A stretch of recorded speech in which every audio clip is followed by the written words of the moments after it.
from Greensboro, North Carolina. We bring you second-round action in the East region as the defending NCAA champion Duke Blue Devils continue their pursuit of a second straight title, meeting the 9th-seeded Iowa Hawkeyes. In action Thursday here in Greensboro, Duke, as expected, advanced with an easy victory over Campbell. Iowa outlasted Texas in a high-scoring game. Missouri beat West Virginia, and Seton Hall had to come from behind to beat LaSalle on Terry DeHare's jumper. Hello, everybody. I'm Mel Proctor along with Dan Bonner, and welcome to Greensboro. You know, Dan, the Duke Blue Devils are known for their defense, but they're also the best shooting team in the country. Duke gets great shots. They convert great shots. And somebody that doesn't really get a lot of credit for the Duke Blue Devils is one of their best shooters, their second leading scorer, sophomore guard Thomas Hill. I'll tell you what, if he's shooting the ball well, this Duke team can be absolutely scary. And one of the scariest things about the Duke Blue Devils is their ability to get out on the fast break. It all starts with rebounding. Great rebounding position, what coaches call the rebounding triangle. You get the ball off the board, you get it to the point guard, Bobby Hurley. He takes it down the middle of the court. People like Brian Davis and Christian LAETTNER fill in on the wings. And for the Iowa Hawkeyes or anybody playing the Duke Blue Devils, you better be able to get back. You better be able to play defense because Duke is going to come at you like this all day long. Dan, I know in talking to the Duke assistant coaches, they feel rebounding will be the key to this game. They're very concerned with Iowa's Chris Street, the third leading rebounder in the Big Ten.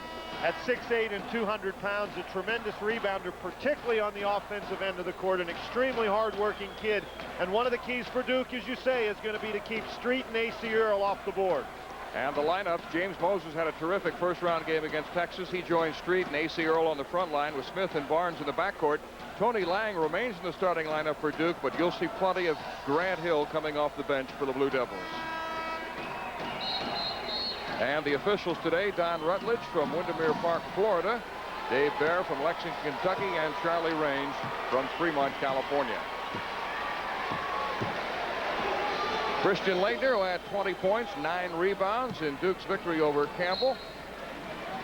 The ACC Player of the Year and a first-team All-American. A good matchup with A.C. Earl of Iowa. And they'll get this one underway.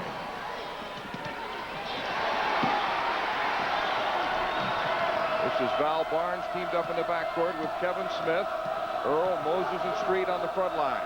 Earl, a good low-post player, looking to score early, and he's pushed out of bounds, but apparently he stepped on the end line. Looked like he might have had a hand in his back, but on the turnover, the ball goes over to Duke. Duke in the man-to-man defense. Val Barnes actually ran into A.C. Earl, knocked him out of bounds. Looks like Iowa's opening up in a little pressure half-court, dropping back to see a variety of defenses from the Hawkeyes. Tom Davis likes to change things up. You'll also see a constant stream of substitutes from the Iowa bench. Iowa starts the game in a man-to-man. 1-2-2 zone is really their main defense. Chris Street is guarding LAETTNER right now. Brian Davis nails a three-pointer to give Duke the lead. The Blue Devils as a team were the second-best three-point shooting team in the country, and that's double dribble on Kevin Smith. So 2 turnovers on the first 2 possessions by Iowa. Tough way to start the game. That's not the way Tom Davis wanted the game to start. Got to do it on the defensive end as well. There they go. Moses with the steal to Barnes. And he converts to make it 3-2 Duke. That's just a very poor inbounds pass. 1-3-1 trap by the Hawkeyes. Really not using that trap to force turnovers, just trying to slow the Blue Devils down. Davis misses a three-pointer. LAETTNER with the offensive rebound. What strength inside. Kevin Smith looks like he might be a little tight. He almost lost that dribble. What a game James Moses had against Texas, but he makes a mistake here. A player control foul and a third turnover by Iowa. But he was tremendous against Texas. He had career highs in both rebounds and assists against the Longhorns, as well as 22 points. Iowa very anxious to attack Duke, but you've got to attack patiently. Here's they show that 1-3-1, and then Street goes right for LAETTNER. There's the block. A.C. Earl, the Big Ten's all-time leading shot blocker.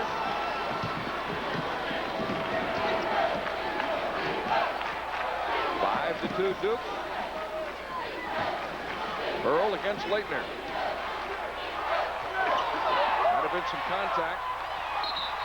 Oh, Look out, Street getting into it with Brian Davis. They got tangled up underneath. Appears to be no harm done.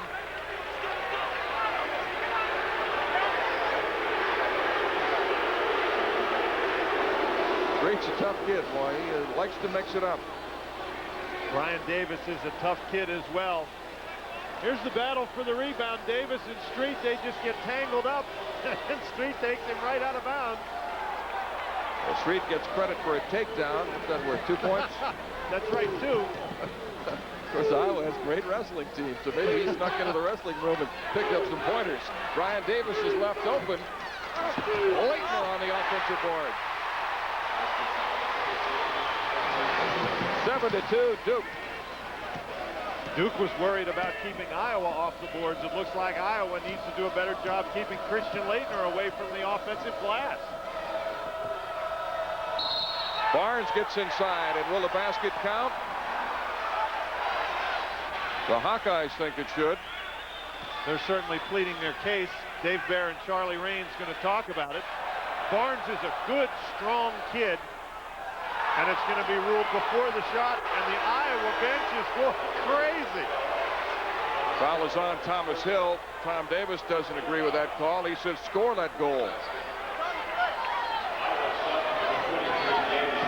But they won't, and it's 7-2 Duke. The foul was on the fake. That's a pretty good call. Out of bounds to Duke. Still another turnover, the 4th turnover by Iowa in the early going. This is the play that has Tom Davis upset. Nice pass inside to Barnes, posting up against Thomas Hill. There's the contact.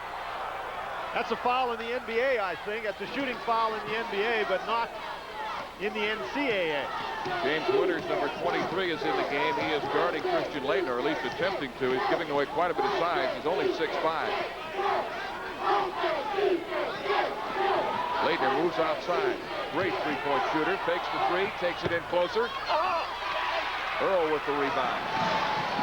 Moses fills the lane on the break. Here comes Duke with a 3-on-1 fast break. Brian Davis on the dump off. And he and Kevin Smith staring daggers at each other. A little hostility in this game early. This game is a little nasty early, Mel. Well, 14 of the 16 top 4 seeds have advanced, but we've had some upsets. Arizona and Oklahoma both been eliminated. North Carolina going for the 11th straight Sweet 16. The Big Ten is doing a great job, as is the SEC so far. As a matter of fact, the big conferences are doing very, very well. The power conferences have 23 of the 32 teams left. Had some major upsets, though.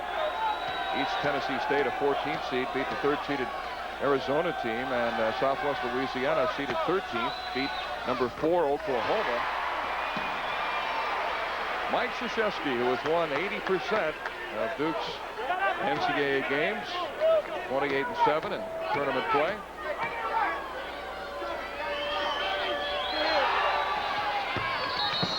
Got a lane violation. A.C. Earl was in the lane too early. I'm sure Tom Davis would rather have that be a lane violation because it's been called a foul on A.C. Earl. And I'll tell you what, Kevin Smith, number 10 for Iowa, is out there barking at all the Duke players.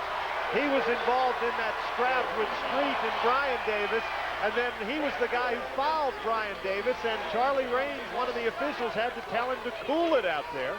That's A.C. Earl. He hasn't been barking at anybody, just blocking shots. A.C. Earl picking up his first foul. He has not fouled out of the game the entire year, which is remarkable. Bobby Hurley with a three-pointer. And Tom Davis is out on the court yelling at the officials, claiming that Duke took the ball and rolled it up the sideline. And so now Dave Bear is going to tell the Duke Blue Devils, leave the ball alone. This is a warning that'll extend to both teams. Saying that's the second time they've done it.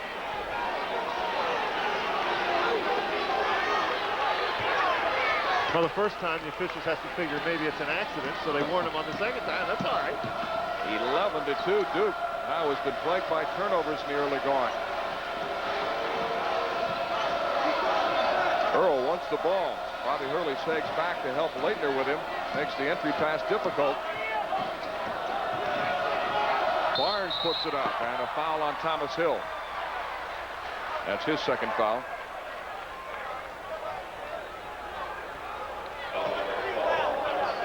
Most of you will be seeing the Alabama-North Carolina game next in the Southeast region. Ohio State facing Connecticut.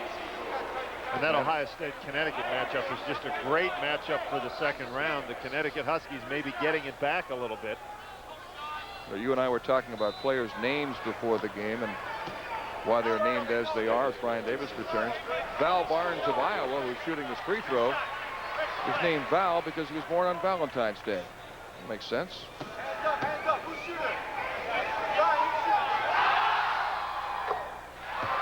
Have to be a tough guy to have a name like Val because you were born on Valentine's Day, though. They do a lot of explaining.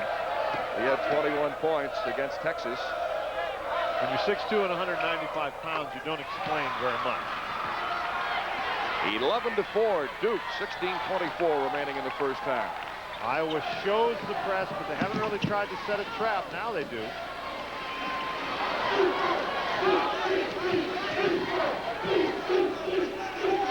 Iowa has not been sharp on the defensive end of the court now. Laettner gets behind Street, but hits the bottom of the rim and then scores on the follow. And there's a foul. Duke just too powerful on the offensive end of the court. Laettner, this is his third bucket inside. Now the defense comes to help. Laettner bounces it off the rim, but look, he's got three guys around him, still powers it up. Nobody back there to help. Winters just a step late. And Laettner gets it in the basket. And Laettner, a tremendous free throw shooter at the line, third in the ACC in free throw percentage. Set a Final Four record last year, making 12 straight free throws, and Duke leads 14-4, 4 minutes into the first half. Duke's pressure, particularly on the ball, has really caused the Iowa offense to sputter early in the game. Bobby Hurley caught reaching in on Moses. That's his first and a 13th foul on the Blue Devils. Kevin Smith not really a shooter for Iowa, so that's why Hurley's free to lead.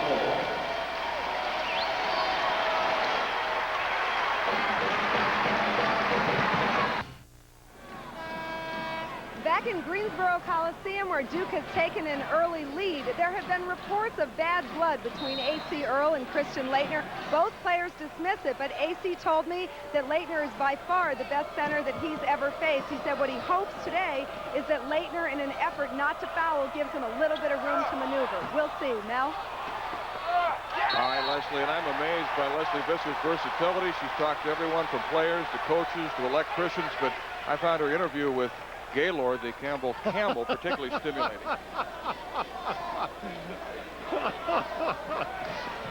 Leslie's very versatile, that's the truth. Makes excellent points. Duke's ball and another Iowa turnover. Laettner for three. And a foul coming up against Duke. Looks like Grant Hill was caught climbing somebody's back.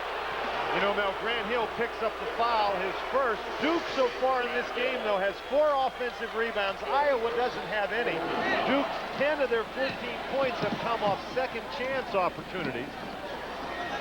Troy Skinner and Wade Lookinville are in the game now for Iowa. Hurley trying to put some pressure on Skinner. Earl overpowering Laettner, who picks up the foul. And that's Hurley's second foul. You can see the Duke strategy is for Hurley to drop off the point guard and help inside. Neither Skinner nor Smith particularly noted for their outside shooting, but Hurley with his second personal foul. That may be an early problem for Duke.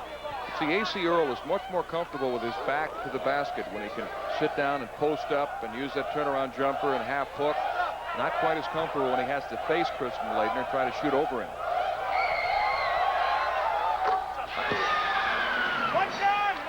The Earl of the Big Ten, A.C. Earl, who led the conference in block shots, 5th in scoring, 6th in rebounding.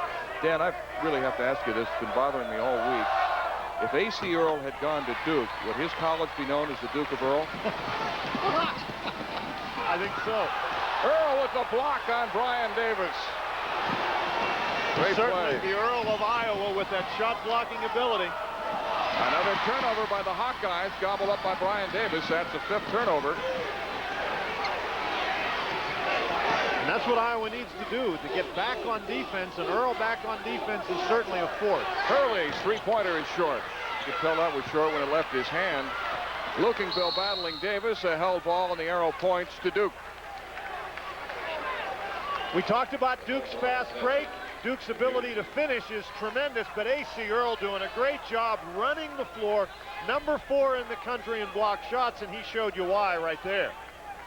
One of the reasons he's such a good shot blocker is his dad, also named A.C. Earl, worked with him as a kid and taught him to stay down on those head fakes. Don't go until a player actually leaves his feet. He's very quick to the ball. He's not a great leaper, but he gets to the ball quickly. You said earlier, he's not fouled out of a game. Iowa changing up on the defensive end of the court. A little diamond in one. Skinner in there guarding LAETTNER. Now LAETTNER double team. 14-15 remaining in the first half. Duke leads 14-5. Lang saves it. Grant Hill can't convert, but LAETTNER's been all over the offensive boards, and Earl sends one back.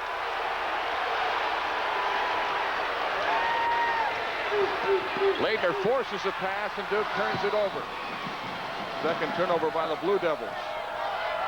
Moses. Earl. Blocked from behind by Brian Davis, and here come the Blue Devils. Grant Hill misses the jam. Hurley.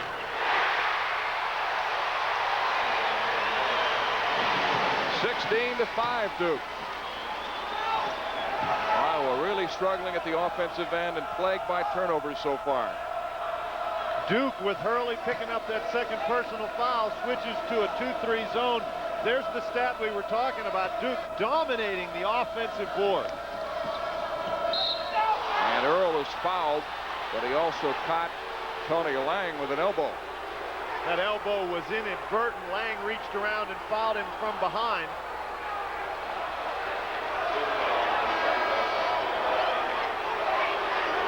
Coming up later today, a matchup we're looking forward to. Shaquille O'Neal and LSU against Bob Knight's Indiana Hoosiers. Georgetown, Florida State.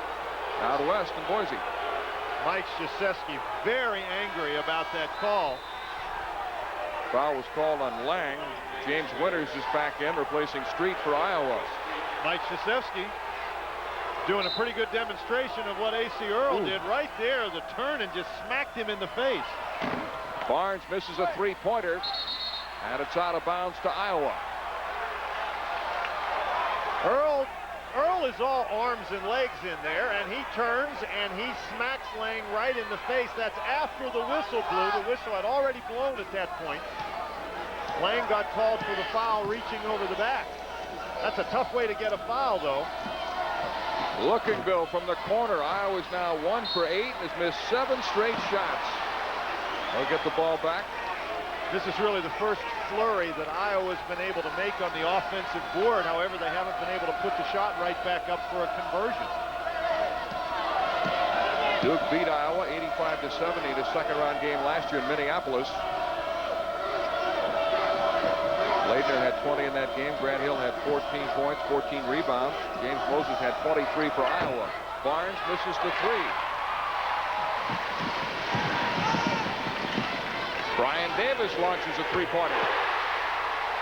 And it's 19-5 Duke. Iowa just not getting itself organized on defense quickly enough. On this zone by Duke is probably not a bad move because Iowa not noted for its outside shooting ability. Look for Duke to pack that zone back in unless Iowa's going to convert from the perimeter. Neither Smith nor Barnes are good three-point shooters. Winters with the turnaround. LAETTNER got a piece of it. A stifling Duke defense. We've played 8 minutes of this basketball game, and the Hawkeyes only have 5 points. Now they're back to their 1-2-2 zone. This is a team that put up 92 points in their first-round game, making 98 points. They're just not getting any blockouts at all, Mel. LAETTNER for three. A.C. Earl rebounds for Iowa. He has 5 rebounds so far. They got to try to push it up and get some easy baskets because once Duke gets set in their half-court defense, Iowa's had a terrible time scoring. Well, that's a great point, but Duke's doing such a great job getting back on defense. They're making a high percentage of their shots, and even when they miss, they're in position to get back. Earl is surrounded and throws it back out. They're doing a nice job pushing Earl away from the basket. Earl would like to be closer than that. That's a tough shot. But no easy shots for Iowa so far. Hurley through the defense. And he's fouled. I think Val Barnes got him. He is so quick with the basketball. Not Tom Davis, Bobby Hurley. Tom Davis used to be quick with the basketball. Now he's concerned about that young man right there. And we'll return to Greensboro, where Duke has a 14-point lead.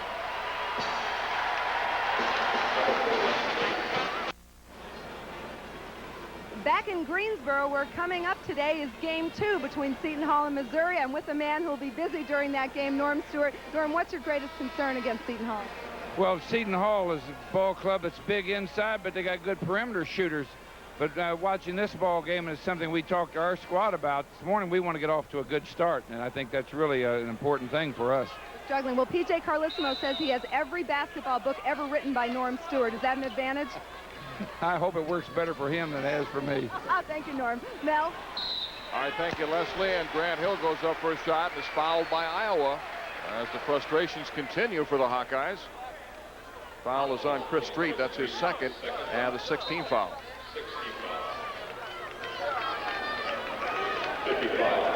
Duke attempting to repeat as champions for the first time since UCLA did it in 72-73.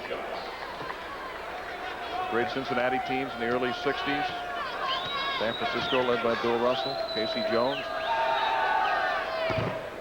Interestingly enough, Mel, as Grant Hill hits that first free throw, if you want to make Mike Krzyzewski bristle, call his Duke Blue Devils the defending champions. They'll tell you that they're not defending anything, they're pursuing. So these aren't the defending national champion Duke Blue Devils. They are the Duke Blue Devils pursuing the national championship, and they're pursuing pretty well here in this game. Just a matter of semantics. Sure, Coach K is happy that Grant Hill made those free throws because he made only 1 of 4 against Campbell. He's been struggling a little bit at the free throw line. It's 21-5 Duke. Iowa has missed 10 straight shots. James Moses puts it up. That's 11 straight misses, and they're 1 for 12 from the floor in the entire half. Moses, finally. I'll tell you what, Iowa does not want to have to work that hard every time down the court for a shot. They'll take any one they can get. But that was a tough, tough offensive sequence. Thomas Hill cranks it up.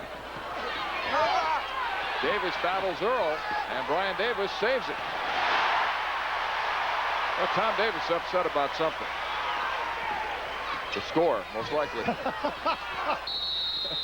One of the things that he's upset about is Duke is just wearing the Hawkeyes out on the offensive boards. Foul is on James Winters. And that's the 17th foul. Lookenville is back in for Iowa. And so in effect, Iowa right now playing with only 1 guard. Tom Davis trying to make some adjustments to get some rebounding strength. Tony Lang is in for Grant Hill. And the other Hill. We mentioned very few people talk about this guy, but he's the second leading scorer for the Duke Blue Devils. He shoots 55% from the field, 40% from beyond the three-point line. His brother Lamont plays for Texas. They were eliminated from the tournament the first round. Eliminated by these Iowa Hawkeyes. The Hawkeyes went 8 minutes and 35 seconds in this first half without a field goal. It's 22-7 Duke. We're under 10 minutes. Duke back to the man-to-man, and Hurley with those 2 personal fouls has to be careful. Leitner deflects it. Iowa just totally out of sync right now. They turn the ball over for the 6th time. Hurley finds the open man Davis. A.C. Earl rebounding well. At least he has 7 boards. Leitner with a steal.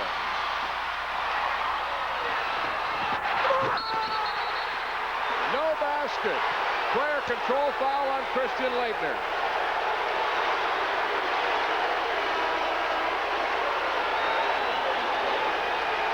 Now up until the very end, this is a great looking fast break. You just can't throw the ball. That lollipop pass against the Duke Blue Devils. Laettner passes it over top of A.C. Earl, and you got to admire Skinner's courage. He stands in there and takes one for the cause. Laettner enjoyed it even if it didn't count. That's his first foul. Lukenbill comes up short. Iowa just thoroughly frustrated. HURLEY on the pull-up. Thomas Hill rebounded. And he'll go to the free throw line. And they're beginning to talk to each other a little bit again.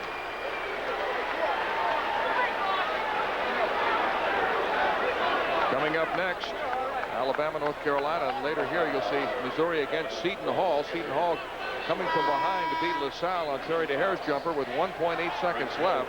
Grant Hill is back in the game for the Blue Devils. And that Alabama-North Carolina game will be a very interesting ball game. The power inside of North Carolina against the speed of Alabama. Tom Davis would like some additional speed and power for that matter. Duke just having their way with the Iowa Hawkeyes.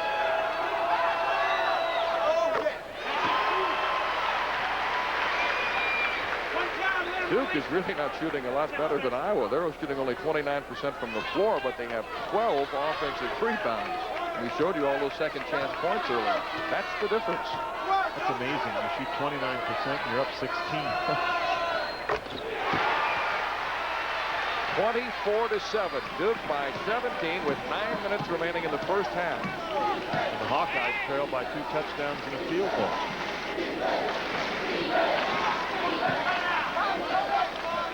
Hawkeyes have Skinner, Lukenbill, Earl, Street, and Moses. Nice pass, Moses into Street for the basket. James Moses had a career-high 7 assists in the first round. HURLEY with a great pass into Hill, but Earl got a piece of the shot. Boy, does Earl get down the court quickly. Lukenbill puts up a 3.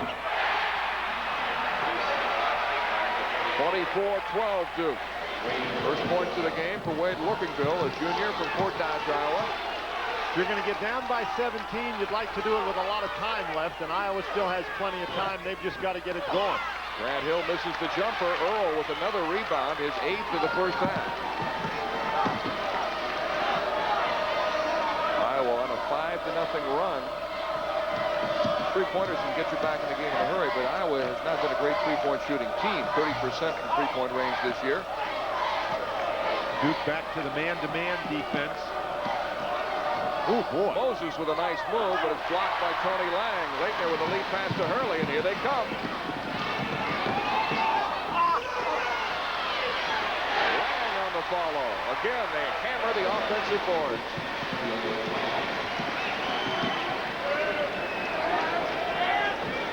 Told you the Duke assistant coaches, Jay Billis, told me that he felt they were very concerned about the rebounding, and whoever won the battle of the boards would win the game. And so far, Duke has just dominated, especially the offensive boards. Here they come again. It's 4-on-2.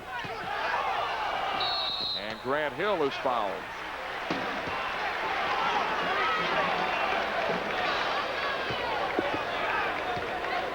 In Milwaukee in the Midwest, Memphis State got by Pepperdine. Arkansas beat Murray State in first-round games. USC led by Baby Jordan, Harold Miner advancing to face Georgia Tech. I'll tell you what, Georgia Tech is going to have their hands full against USC, and that Arkansas-Memphis State game is a matchup, a rematch of a game that Memphis State won during the regular season. Mike Krzyzewski going to his bench early with Marty Clark and Cherokee Parks coming in.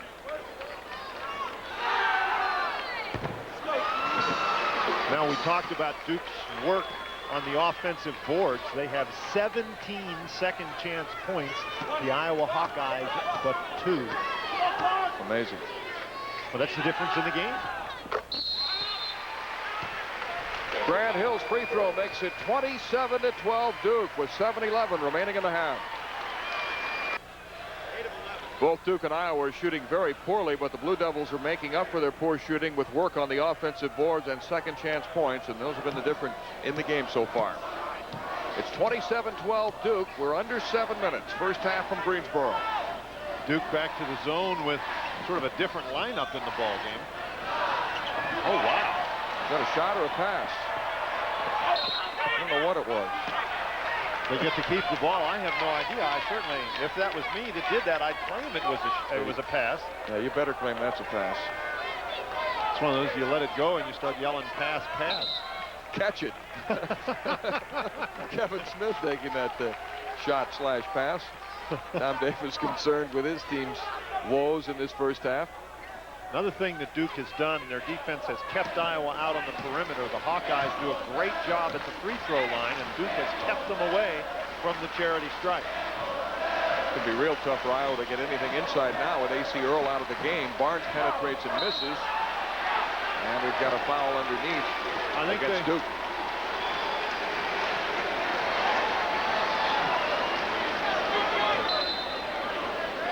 Oh, it's called on Chris Street, and he can't believe it. That's his third foul. It looked like the foul was on Grant Hill, but it's called on Street.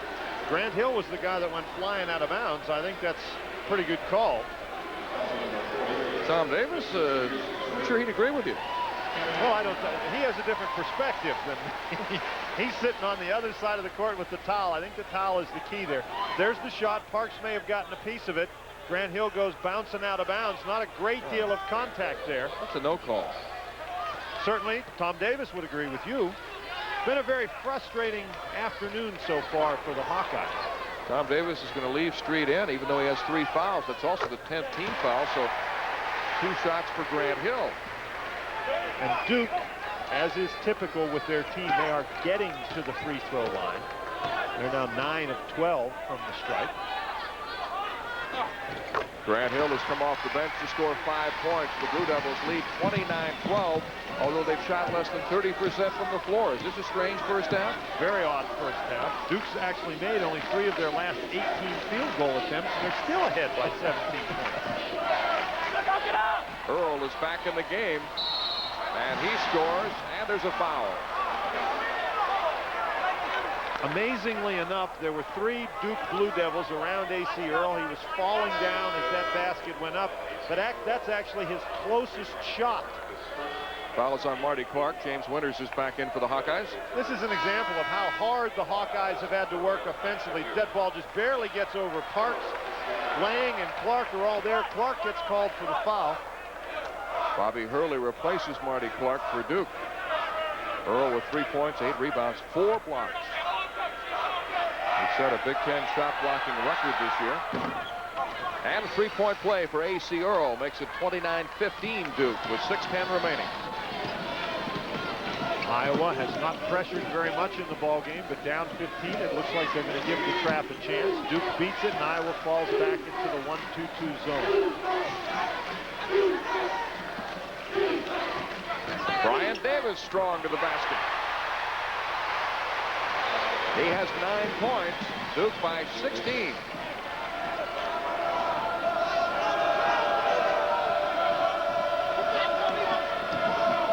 Moses dumps it inside. The pass thrown too hard to Barnes. The Hawkeyes commit their 9th turnover. Leitner's back in for Duke.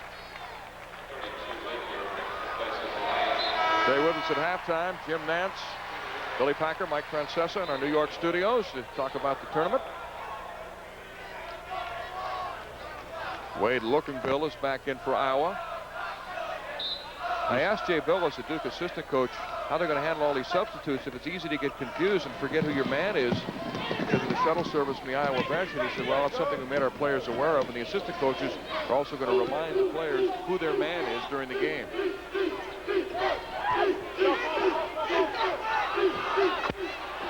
Hurley into Hill, and Grant scores.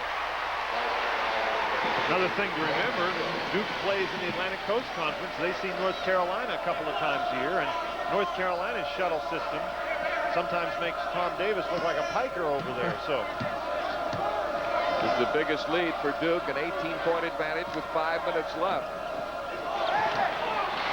Another turnover. That's the 10th first half turnover by Iowa. Hurley working his way right through the defense. On the dish to Davis, who's been hot. That's a 2-pointer for Brian Davis, who has 11. And Duke now leads by 20.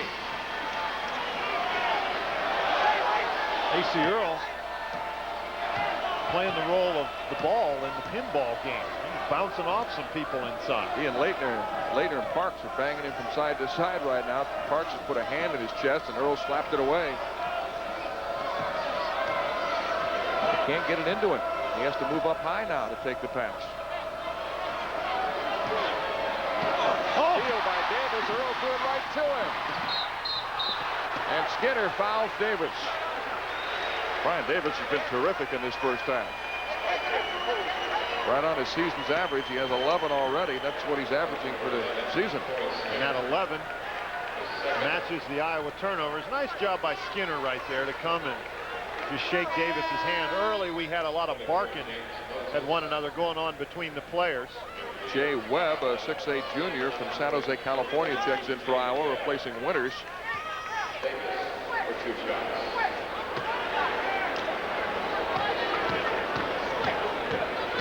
Brian Davis, a senior from Capitol Heights, Maryland.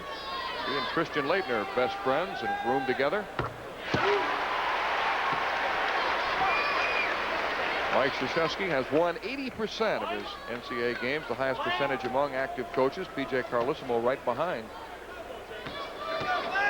P.J. Seton Hall Pirates will be in action next against Missouri. Davis now with 13 first half points, so he's by himself scored almost as many points as Iowa has as a team. Mel, and Iowa has turned the ball over the last 3 times down the court.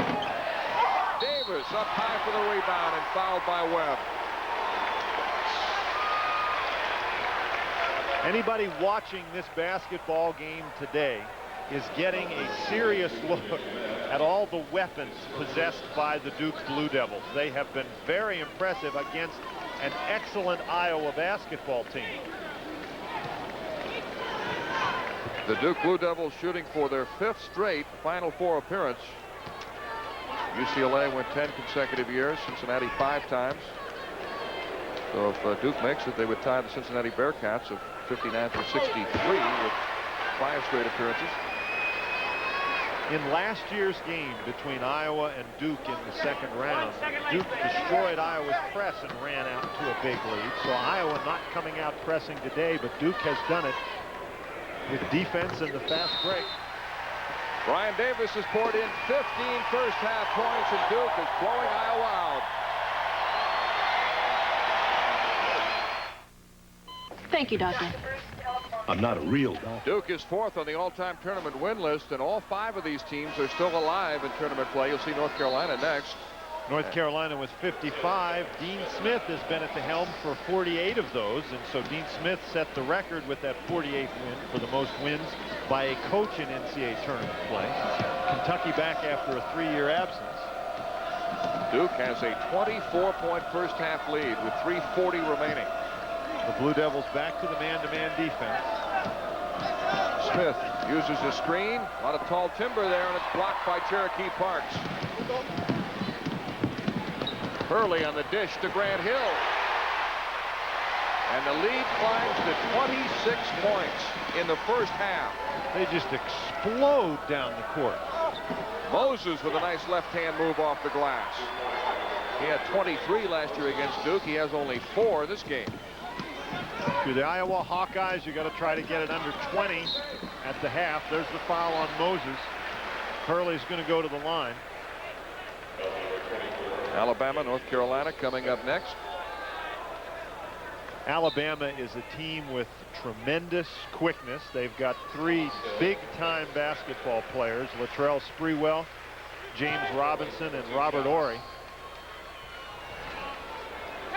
And they've got all kinds of guys who can run. Now, I don't know if they can get up and down the court like Duke has today, but they'll give North Carolina some problems with their quickness. North Carolina, on the other hand, with Eric Montross inside, could present problems for the Tide. The Blue Devils continue to convert the free throws. They are now 16 for 19 at the line in the first half, and they lead 43-17 with 3 minutes left. Thomas Hill is back in for Duke. Moses with the scoop. He scored the last 2 Iowa backs. What a game he had against Texas. 22 points, 16 rebounds, and 7 assists. Here's the Iowa pressure. Duke really likes to attack the pressure. Brian Davis with a 2-pointer. He's got 17 already. His career high is 30. And it's 45-19. Barnes connects from the corner, a 3-pointer. Well, I'm sure Tom Davis is happy to see his Hawkeyes heating up, but they cannot afford, obviously, to trade baskets with the Duke Blue Devils. Thomas Hill. The scary part about it is now Duke was shooting poorly earlier and had a big lead, but now they're heating up. Parks blocks the shot of Smith, and then Smith commits a foul. Now that is tremendous hustle by Bobby Hurley. He tried to draw the charge, was laying flat on his back, saw the ball coming toward him, jumped up, grabbed it, and got fouled.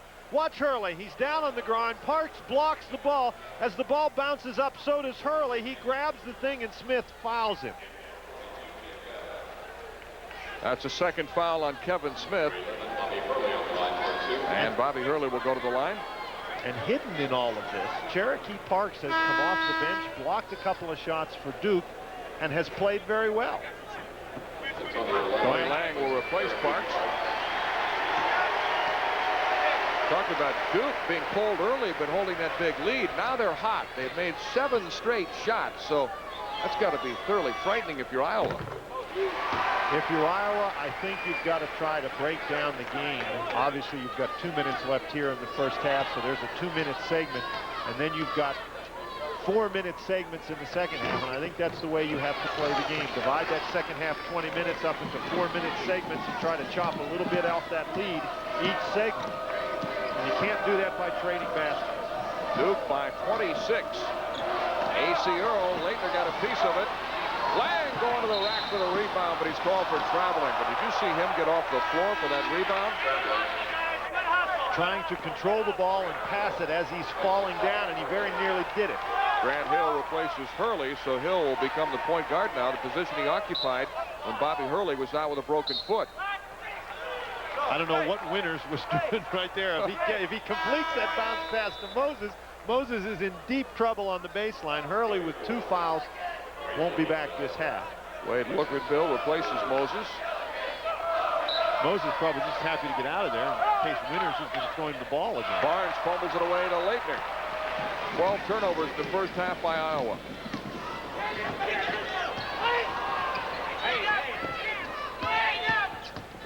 Grant Hill spins inside. Earl sends it back out. That's his 5th block shot. He's going to give him a try again, and Earl does the same thing. Winters got that one. Another leaper. He has a 35-inch vertical jump. What was your vertical jump, just out of curiosity? 1.5 inches. About what I figured. Davis grabbing the loose ball. Another turnover. 13 of them by Iowa. Just over a minute left. Brian Davis going wild, but misses this one. He has 17 first half points. Earl comes down swinging his elbow. I think it's a groan from the crowd. Looking Bill. Winters fouled by Tony Lang.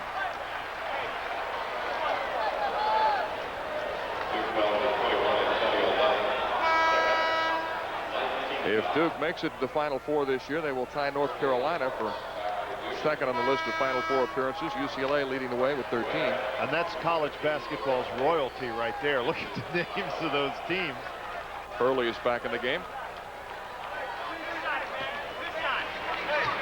I'm a little surprised Hurley's back in with those 2 fouls.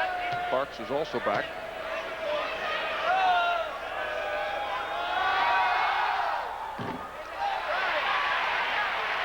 Less than a minute remaining in the first half. On the left is Tommy Amaker, a fine Duke guard. He was the all-time assist leader until Bobby Hurley broke his record earlier this year. And the gentleman sitting right next to Tommy Amaker is Pete Gaudette, who does a great job with Duke's big guys, including Cherokee Parks, who just blocked that one. Rodell Davis, who just checked in, scores for Iowa. Pete Gaudette does a great job working with Duke's big men. 48-24, Duke, less than 40 seconds remaining in the half. An awesome first half performance by Duke. They shot poorly early, but now they're hitting everything from the free throw line, from the floor. They're blocking shots and rebounding, running the break. It's been a clinic in the last 10 minutes. Boy, it sure has been. And Hurley back in the ball game, even though he's got the 2 fouls, simply because Duke is going to try to hold the ball for the last shot, and they'd like to have their point guard in there to do it.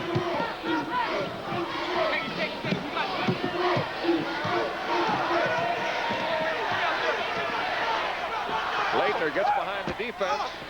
Skinner stripped the ball. Nice play. Iowa trying to get off a shot. A prayer by Barnes falls short. That's the end of the first half with the score Duke 48, Iowa 24. CBS Sports exclusive coverage of the NCAA Basketball Championship will continue after this message and a word from your local station.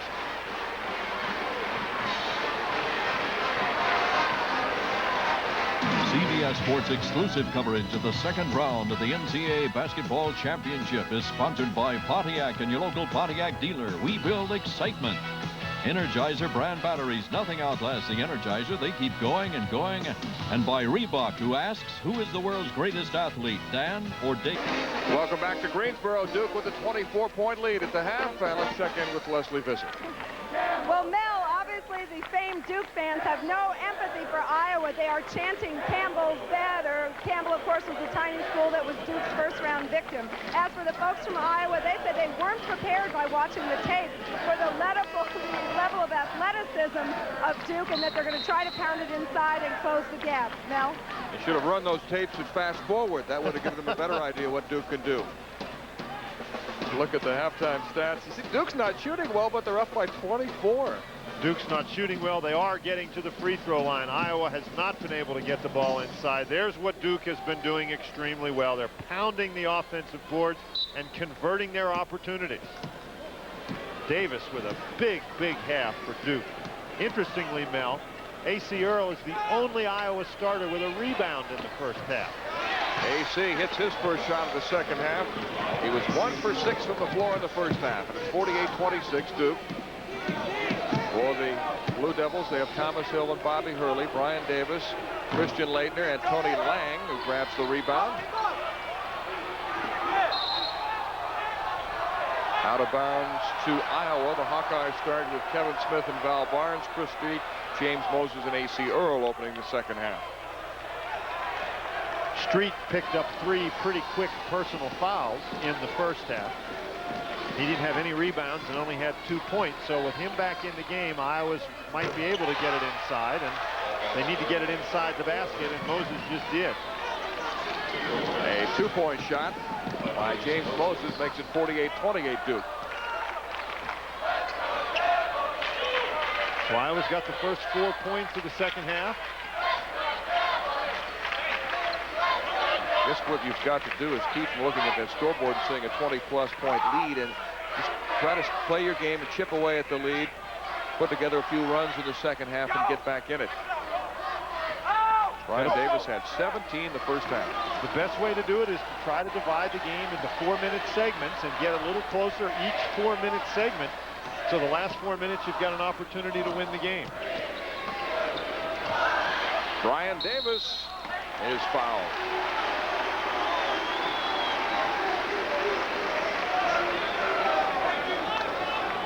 Duke playing Iowa right now. Later, it'll be Missouri against Seton Hall. Missouri beat West Virginia in a game that was prominent due to 3 power outages here. Game took 3 hours and 10 minutes to complete on Thursday. Have we recovered? I recovered. You're the one that had to do everything. I just sat here in the dark, and I'm usually in the dark, so. Well, we all got a charge out of that game, no question. Now, Duke played at such an intense level in the first half. Mike Krzyzewski doesn't want them to come out flat in the second half. They worked the clock down to 1 second left before they shot it, and Davis misses both of the free throws. So Iowa, who scored 2 buckets in a row, has a chance to cut into the lead once again. Man-to-man for Duke. Val Barnes overshoots it. Moses up with a loose ball. They got to get him going. He was quiet in the first half. Traveling call on James Moses. That's the 14th turnover of the game by Iowa.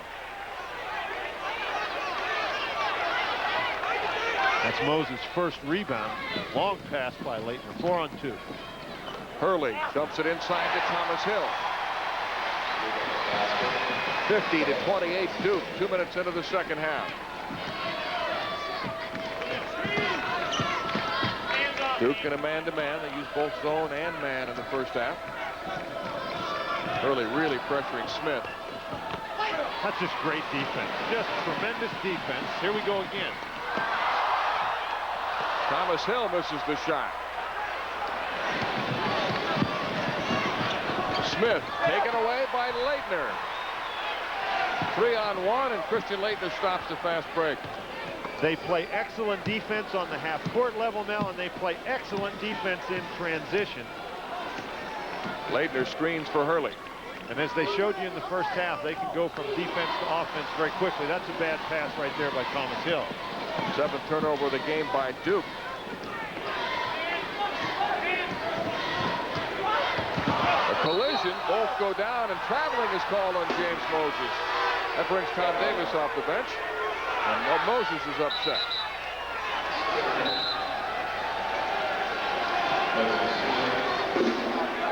Moses thought he got fouled by Brian Davis.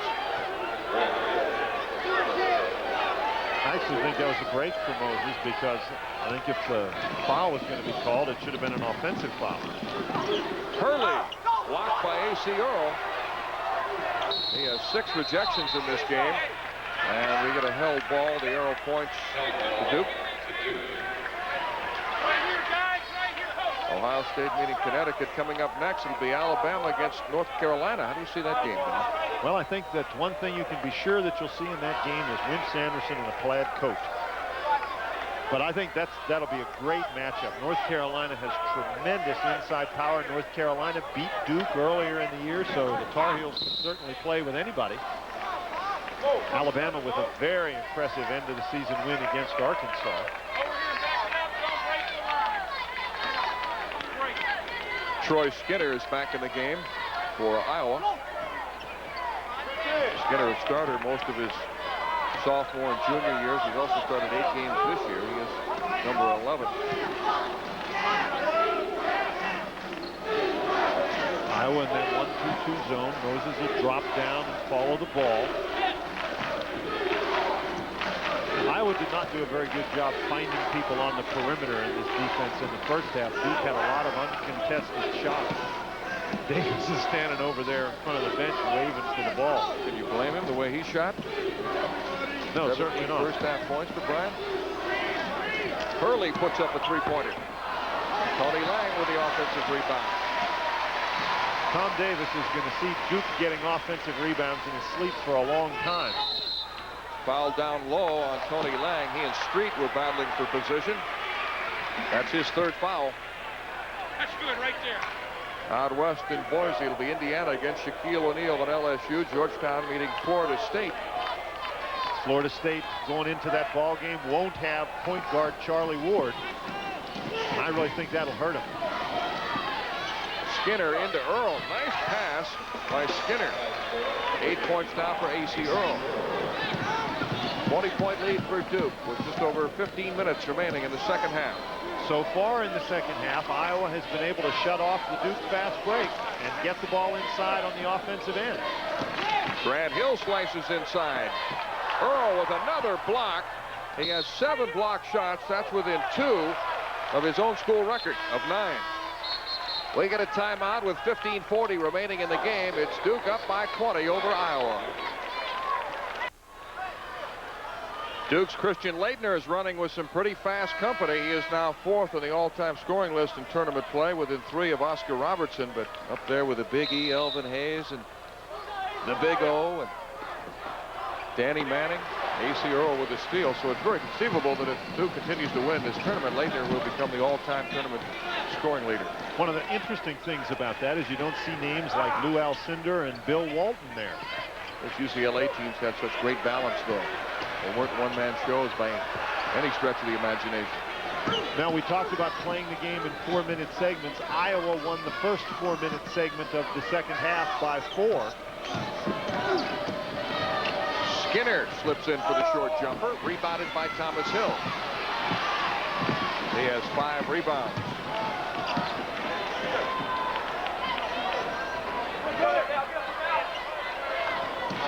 Just under 15 minutes remaining in the second half. Duke leads by 20. Their biggest lead has been 26. Brian Davis can't wait to get his hands on the ball, but Earl with another block. His shot blocking is sensational. He's got 8 of them. Yeah, bro. Rodell Davis knocks it down for Iowa, and they've cut the lead from 26 to 18. And that's just a great job. Duke continues to attack the basket, and now Iowa gets another turnover. Duke, which looked so sharp in the first half, looks a little flat here at the start of the second. A.C. Earl blocked by Leitner, and here comes Duke, 3-on-1. Brian Davis scores to make it 52-32. He has 19 points, a leading scorer in the game. We talked about Duke's ability to go from the defense to the offense with just in a sudden hurry. They haven't done that until that point in the second half. It's easy to get complacent with that big lead. Now what? Foul is called on Christian Leitner. That's his second. A.C. Earl blocking 8 shots. Leitner gets this one right here, but you can see as it goes to Davis, now suddenly Duke pushes the basketball. Davis to Hurley in the middle. Hurley back to Davis. Perfectly executed 3-on-1 fast break. James Moses and Chris Street are back in the game for Iowa. Duke has shut down Moses so far. He had a big game against him last year. The second-round game in Minneapolis. He had 23 points in that game. He has 8 so far and just 1 rebound. Street. Chris Street's basket makes it 52-34 Duke. He has only 4 points. Another Duke turnover, and here come the Hawkeyes with Leitner back on defense. 52-36. That lead beginning to slip away from the Blue Devils. It's gone from 26 to 16 points. Dangerous pass picked off by Moses. And momentum definitely on Iowa's side right now. Does Duke need a timeout? Iowa did not press in the first half. Davis with a great job right there. But the press has been very effective in the second half. That's now 17 turnovers by Iowa. Mike Krzyzewski's team just not very sharp, and I think that you hit the nail on the head when you talked about how easy it is to get complacent with the big lead. Thomas Hill is fouled by Winters, who thought he had a clean block. We are in Greensboro, North Carolina. Second-round action from the Greensboro Coliseum. Duke and Iowa. Duke dominating the first half. They led by as many as 26 points. But the Iowa Hawkeyes have come back to cut the lead to 16. I'm Mel Proctor along with Dan Bonner. And now we get a timeout with 12:52 remaining as the Hawkeyes try to make a run at Duke.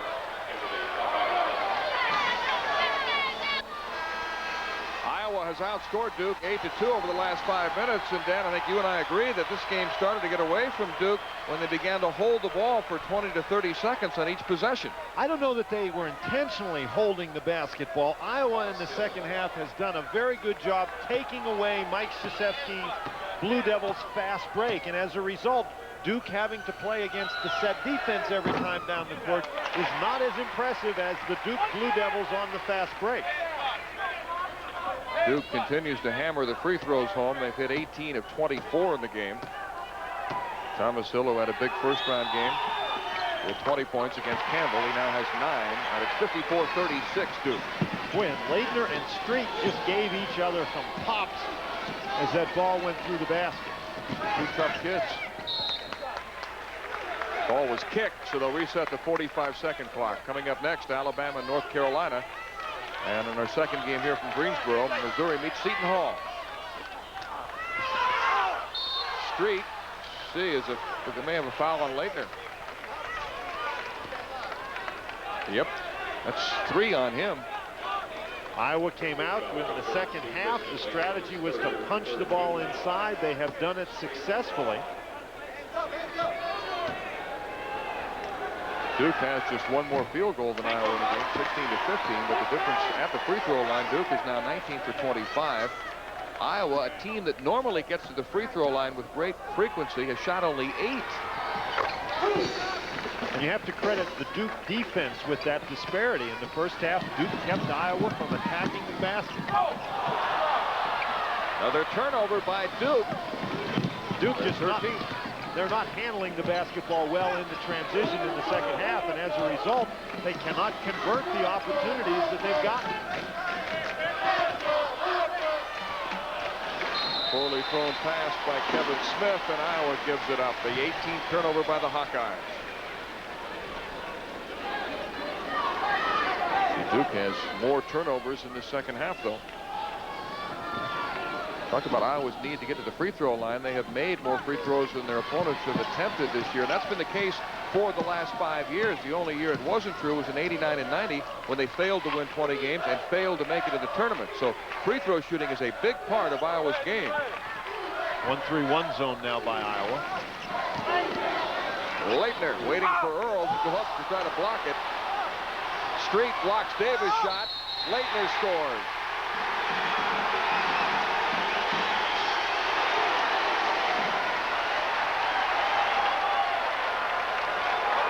Foul is on A.C. Earl. That's his third. Remember, he has never fouled out of a game this year.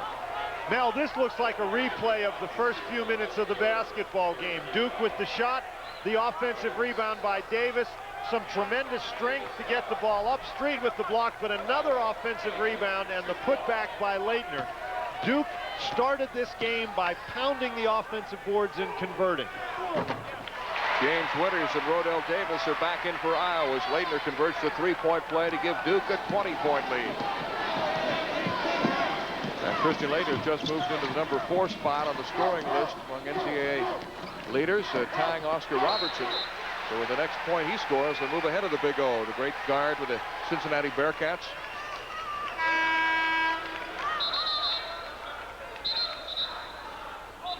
One of the shot clocks is out. The other one reads 55 seconds, which won't work either. Tom Davis will take the 55. Mike Krzyzewski wants Iowa to play with this one. So the call going out for Mr. Wizard. He has been busy throughout this. He hasn't been very successful, though, even though he's been busy. Had the well-documented electrical problems on Thursday here with play delayed 3 times during the Missouri-West Virginia game, and now we've got a problem with the shot clocks. Well, if somebody plugs in that toaster again, we could really have a problem if the shot clock is on the blink. The teams are going to go to the benches while tournament officials figure out this shot clock. Let's take a look at action elsewhere. In Milwaukee in the Midwest, Memphis State got by Pepperdine, and Arkansas beat Murray State. Georgia Tech is facing number 2 seed USC. We'll be right back. Vastly improved shooting for the Iowa Hawkeyes in the second half, 60% compared to 29% in the first half, but the work by Duke on the offensive glass has been the difference. And the work by Duke on the defensive end of the court. There's A.C. Earl with a pass. I certainly hope so. Of course it was a pass. Tough pass, though. Again, the Duke defense continues to be strong. They've struggled offensively with their ball handling in the transition, but their defense continues to be strong.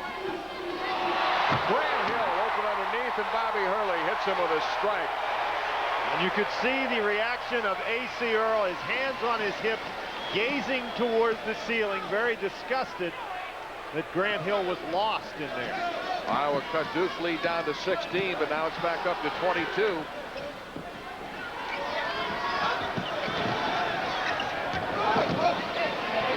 Earl forces one up, but draws the foul on Thomas Hill.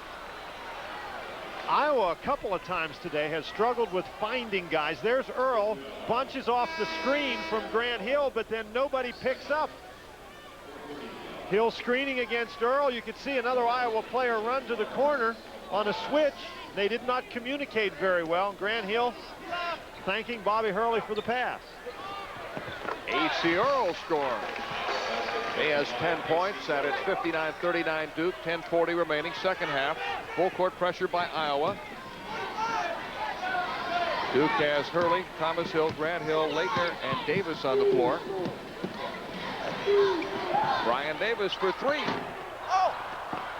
Winters rebounds for the Hawkeyes. I don't know that that's the shot Mike Krzyzewski wanted in that particular situation, but that's the shot that Tom Davis would like to see more of. Troy Skinner knocks down the three-pointer for his first points of the game, and it's 59-42 Duke. Hurley with another fine pass. This one to Davis, rebounding the miss. And A.C. Earl created both of those missed shots. Davis, so conscious of his shot blocking ability, missed 2. Moses. Earl with the offensive board. And the lead is down to 15. It's as close as Iowa's been in the second half. They were trailing by 24 at the half and have trailed by as many as 26. Hurley throws it away. Duke has been very inconsistent in the second half. No, they've been pretty consistent, Mel. They've been pretty bad, actually. Consistently inconsistent. Handling the ball against this Iowa pressure. Mike Krzyzewski obviously very frustrated. One of the problems for Duke, even when they beat the Iowa pressure, A.C. Earl is back there under the basket. He's blocked so many shots, the Blue Devils a little reluctant to take it at him, and they're missing their outside shots. A.C. Earl has 8 blocks within one of his own school record. And that may be the 4th foul. No, they'll call it on Hurley. If they had called it on Laettner, it would have been 4, but Hurley picks up his 3rd. And he was not reaching in. If looks could kill right there, Hurley. Looking at the officials. 5 team fouls on Duke. Iowa has 3. So no free throws yet. Street is back in, replacing Winters for Iowa. 9:29 left in the game. It's still 15 points, but Iowa back within striking distance. But they are not a great three-point team. They can't count on the threes to get them back. Skinner into Earl. Is that what he wanted to do? Absolutely, absolutely. Get it up over Laettner any way you can. It's back to 13. What a tremendous job by Iowa. Dangerous pass. Grant Hill saves it and throws it away, and it's Iowa's ball. And Mike Krzyzewski's up calling another timeout. Blue Devils now turned it over 15 times. Duke has come unglued in the second half. 10 turnovers in the second half. It's 59-46 Duke. I thought Mike Krzyzewski, I thought I saw him signal a timeout, but obviously he did not. Duke goes into the zone defense. Hey, Barnes puts up a three-pointer. Can you believe it? Duke's lead has gone from 26 to 10 points. And Laettner throws it away again. Lookinville got it. An 8-point lead. Incredible comeback by Iowa, and Duke will call a timeout.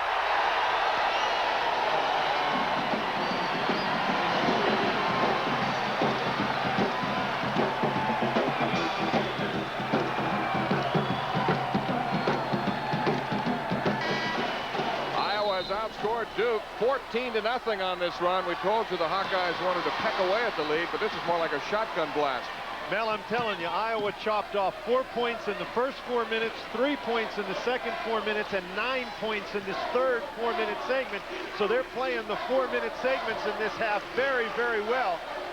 And Mel, you know as well as I do, once you lose the kind of intensity that Duke had in the first half, it's very, very difficult to get it back. This is a good Iowa team, and they're playing with an awful lot of confidence right now. Lang into Laettner, and he goes down hard. Duke has as many turnovers in the second half as they do points, 11 of each. And when you're struggling, if you're the Duke Blue Devils, you may as well go to your money guy, and that's Christian Laettner. And I'll tell you what, if you're going to foul the guy inside, make sure he's not going to get the ball up on the backboard, and Lookinville and Street do a great job of that. Wade Lookinville picks up the foul. That's his second. Duke has seen this lead shrink from 26 to 8 points. Laettner now has 11 points.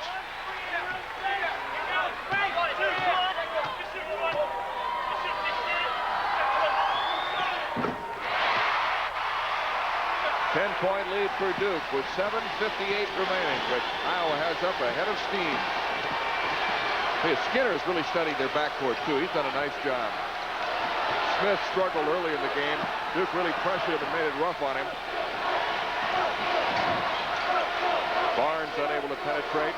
Now that's an excellent point. Smith really wants to push the ball up the court. Skinner more of a half-court kind of player. They want to go into Earl. AC moves out on the wing. Tough shot. Rebounded by Tony Lang. Bobby Hurley. Two-pointer by Hurley makes it 63-51. Hurley has 10 points. One of the problems, of course, Mel, when you get so far behind Even a great run doesn't get you all the way there, and Duke, you know they're going to respond. Duke led by as many as 26 points. They were up by 24 at the half. Barnes works inside. Tony Lang with a couple of big rebounds in the last two possessions, and he was fouled by Chris Street of Iowa. I thought that was a very big possession for the Iowa Hawkeyes. The ball just rolled off the rim, and Antonio Lang there once again for the rebound. Moses and Rodell Davis, along with Smith, back in for Iowa. The fourth foul on Chris Street, who leaves the game. Winters also back. We've got Winters, Moses, Smith, Davis, and A.C. Earl in the game for Iowa. For Duke, it's Hurley, Grant Hill, Thomas Hill, Lang, and Leitner. 6:40 remaining. Duke leading by 12. Pretty solid screen that Winters ran into, huh? What's that?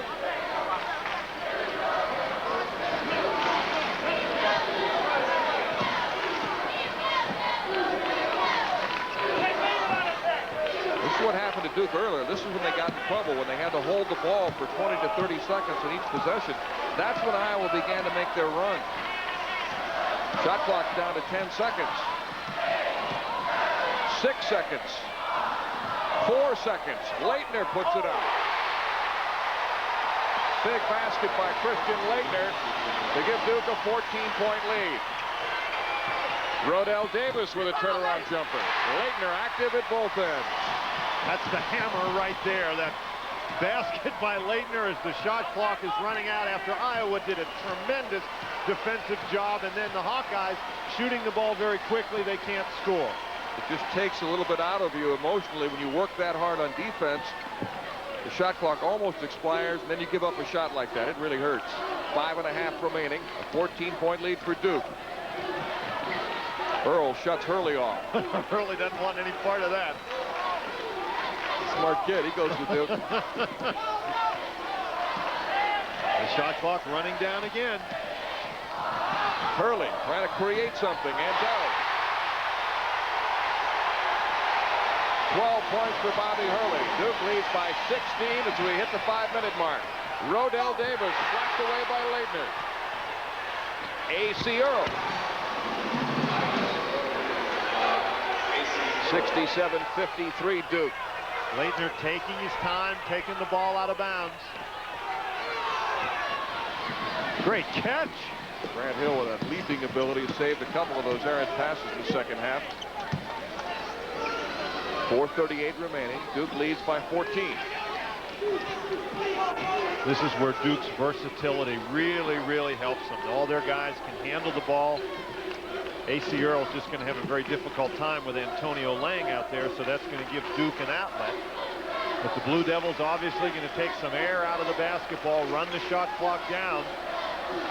The last two possessions, they've done it superbly. That's over and back. Turnover by Duke. The 17th turnover by the Blue Devils. Coming up next, Alabama and North Carolina. Later here in Greensboro, Missouri meets Seton Hall. Chris Street is back in the game for Iowa. Later today, Connecticut, Ohio State, Memphis State, Arkansas, and so on. A great day of college basketball. That was a pass intended for Winters. And Winters gets the foul. Leitner anticipating the pass.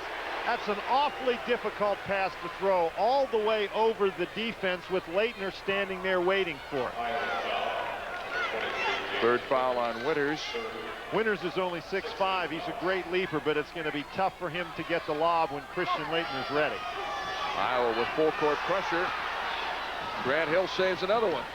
Just throw it up there and let that kid go get it. It's been like a hockey goalie making saves in the second half. More like a wide receiver pulling it down in traffic.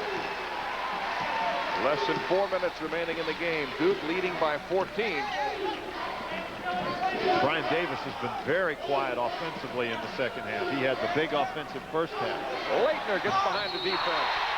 And a foul. He went looking for the contact, Mel. He caught that ball and went looking for the contact to create the three-point play.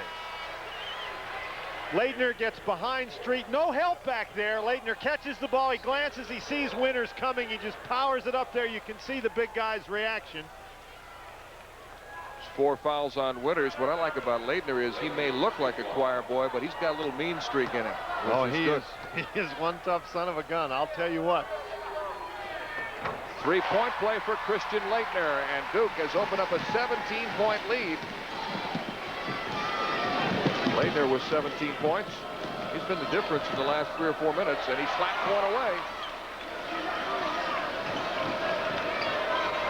Moses forces a pass, and the omnipresent Christian Leitner grabs it. He seems as if he is everywhere. Looks like the Hawkeyes, with their tremendous comeback, they made the Blue Devils angry. Hurley into Grant Hill, who backs it out. Doing Hill no favors. A.C. Earl standing right there. 11-2 run since that last Duke timeout. We're under 3 minutes. Duke by 17. They seem to have things under control now, but boy, did Iowa throw a scare into them in the second half. Hurley for 3. Out of bounds to Iowa. At the conclusion of every NCAA tournament game, we'll select the Chevrolet players of the game.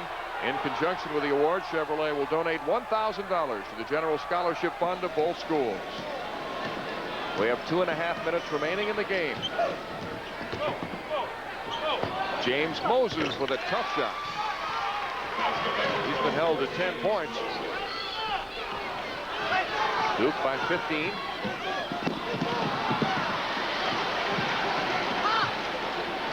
Street with a steal. That's great defense by Thomas Hill. That's just a tremendous job by Hill to cut off that basket. A.C. Earl out of control and picks up a charging foul. That's his 4th foul.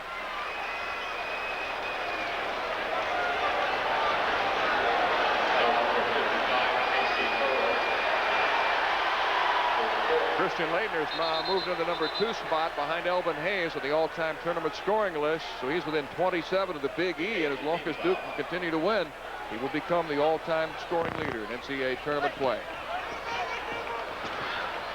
Grant Hill with a heads-up play, tipping it to Brian Davis.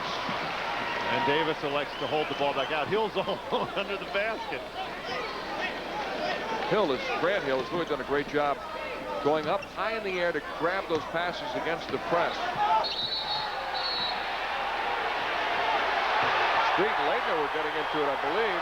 Street has been called for his 5th foul. He's gone. And Skinner really has something to say to Charlie Range. He is barking at Range now. He's barking at Leitner. Street's going to have to go. He and Leitner have been at one another the entire basketball game. This is one hard-nosed kid.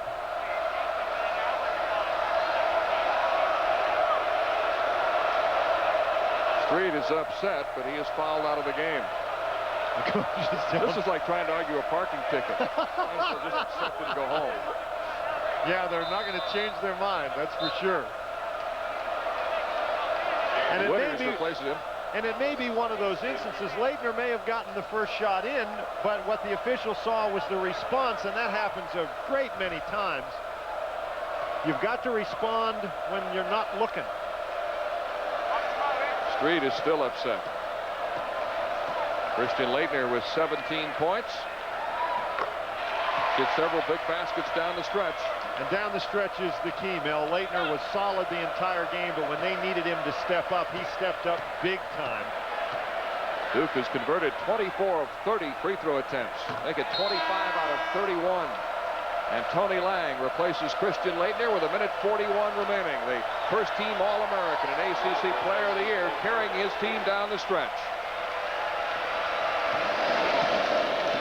Leitner with 19 points and 8 rebounds. A couple of block shots, a couple of steals. He's had a tremendous game. Got a foul as Val Barnes was pushed by Brian Davis. Barnes had a big game Thursday against Texas, and Duke has sort of taken him out of the offense as well. So Moses and Barnes, who were big against Texas, not able really to get the same kind of games going against Duke. Three-pointer by Skinner. Brian Davis is up for the loose ball and fouled by Winters.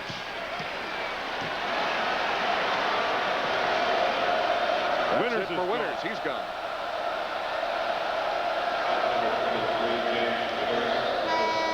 Well, I would hope that Duke would learn from what happened in the second half, because I think you and I sensed that when they came out for the second half with a 24-point lead, they got a little complacent. You know, it's easy for that to happen. It's human nature when you're ranked #1 all year long. You're blowing this team out. You appear to have the game wrapped up and you let down, but it's something they cannot afford to happen as they face tougher opponents later in the tournament. The only time they can afford to let it happen, Mel, is when they're up 24 points at halftime. This is a fine Iowa basketball team, and you just could not expect that Duke was going to play at that feverish pitch. We're going to get the same kind of basketball game, Alabama against North Carolina, coming up, and here we'll be watching Missouri and Seton Hall. Christian Laettner and Bobby Hurley are both on the sidelines for Duke, so they have Cherokee Parks, Tony Lang, Brian Davis, Thomas Hill, and Grant Hill on the floor. Hurley with 12 points and 8 assists. Brian Davis has 20, but only 3 in the second half. He had 17 points at halftime. He wore him out in the first half. A tremendous first half by Brian Davis.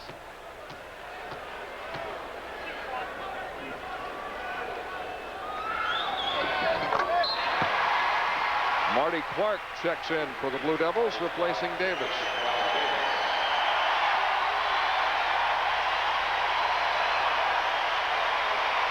Free throw shooting, offensive rebounding, and second chance points have been the difference in this game. All in Duke's favor. Val Barnes puts it up. James Moses casts one up. Clark fouls it. And let's see if they give him 2 or 3 free throws. It'll be 3. A lot of action coming up later tonight.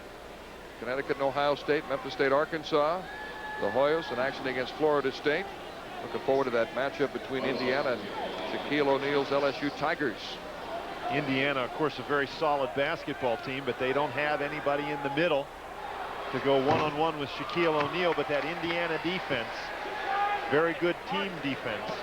I think that Georgia Tech USC matchup is going to be a real good one, Mel. Georgia Tech, one of the bigger teams in college basketball. They start a huge front line. See that front line against the extreme athleticism of the Trojans.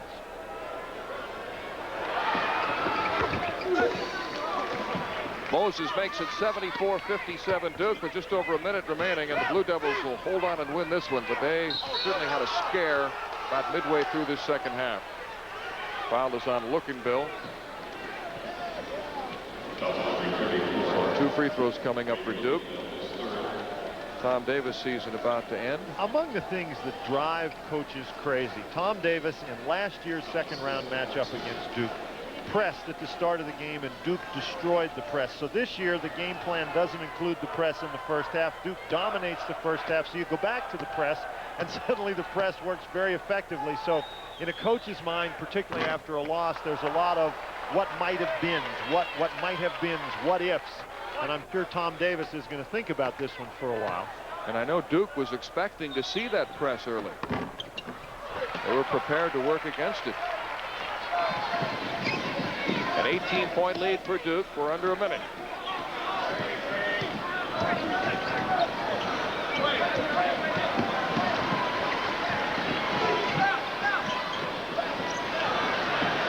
So Duke will advance to Philadelphia next week. A.C. Earl with a rebound. He's had a good second half, and that counts.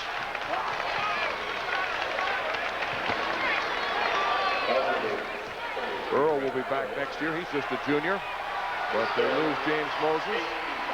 Rodell Davis, also a senior. A young Iowa team for the most part, though. Kenny Blakeney is in for Duke. Also in the game is Ray Burke. Grant Hill leaves. Tony Lang departs. And Duke has this one wrapped up.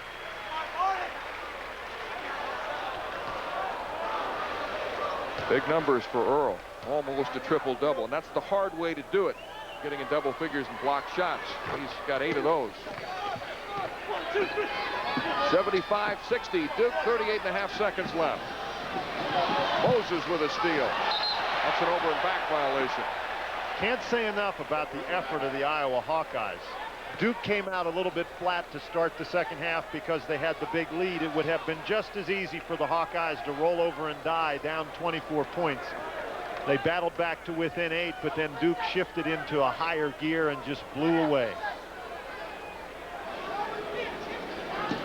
Duke looking for their 30th win of the year. Timeout is called by Thomas Hill. He had some difficulty inbounding, but should be no problem the rest of the way, at least in this region, for Duke.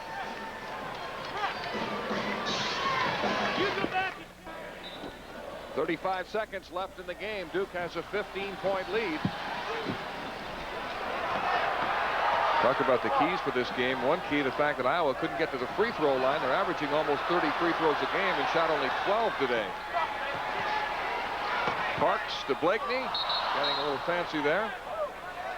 And a 3-second violation is called on Duke. That's the 20th turnover by the Blue Devils. Sure, Mike Krzyzewski will have a little chat with his lads about the turnovers in this game, even though they're going to win.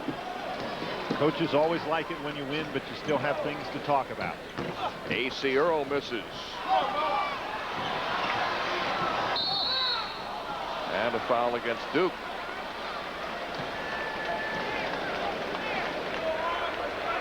It's on Marty Clark. So Duke moves on to Philadelphia, and in Philadelphia they'll face the winner of our next game. The next game here is Missouri against Seton Hall. How do you see a matchup with either of those two teams? Well, I think Seton Hall is a team that could really give the Duke Blue Devils some problems because they play such great half-court offense and defense. Missouri is a team that could create some problems because of the extreme athleticism and abilities of Anthony Peeler. Anytime you have one great player, sometimes he can just take over a basketball game. Kevin Smith replaces Skinner. If we get that Duke-Seton Hall matchup, it would be a battle of the Hurley brothers. Bobby Hurley of Duke, Danny Hurley, the freshman to Seton Hall. Burt puts it up. And that'll do it. Well, Duke holding off a furious second half rally by Iowa to win it.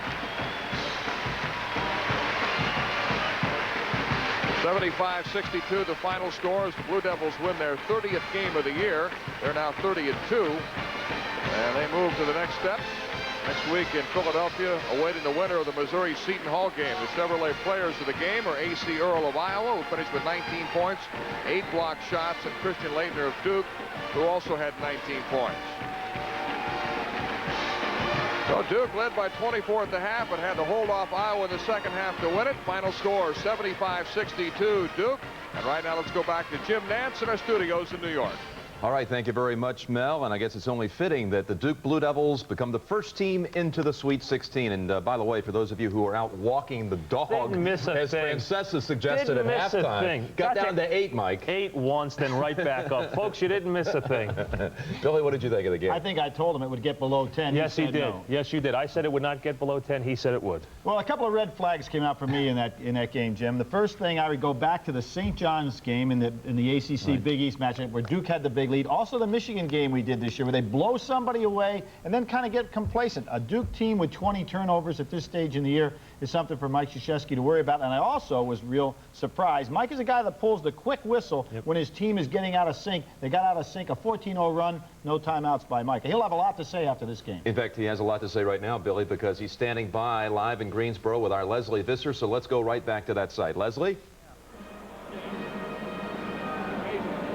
Here with the man who handled the Big South on Thursday and the Big Ten today, but this was an unusual game, Mike. Yeah, Leslie, it was a weird game. I'm not sure if we can play much better for about 19 minutes. We didn't end the half real well, the first half, even though we had a big lead. And I think it started again in the second half. We were disjointed, and Iowa wouldn't quit. They made big shots. They got it down to 8. Then we started playing like an excellent team again. So it was a good win over an excellent team. Ultimately, it was your defense. You forced 22 turnovers. Yeah, our defense was outstanding. And because in the first half, we scored 48 points. We only shot 37%. I think we were 7 for 27 with jump shots. And I think our guys didn't understand that. They saw us scoring a lot of points. They thought our offense was going great, but it wasn't our offense, it was our defense. Well, congratulations to you. Thanks. On to Philadelphia. All right, thank you, Mike. Back to you. All right, thanks. Thank you, Leslie. So 2 wins away from a 5th straight Final Four and 6 out of 7 for Duke. Okay, the lineup for the rest of the day. 2:25 tip. We're nearing that for Alabama and North Carolina. Missouri and Seton Hall, they've set it now for a 2:42 beginning. And then the next set of games around 4:30. Some will see UConn and Ohio State. In fact, most of the nation gets that game. Others will see Memphis State and Arkansas, Georgetown against Florida State to other parts. And then the last part of our quadruple header, LSU and Indiana out west, as well as Georgia Tech against Harold Miner and the Trojans of USC.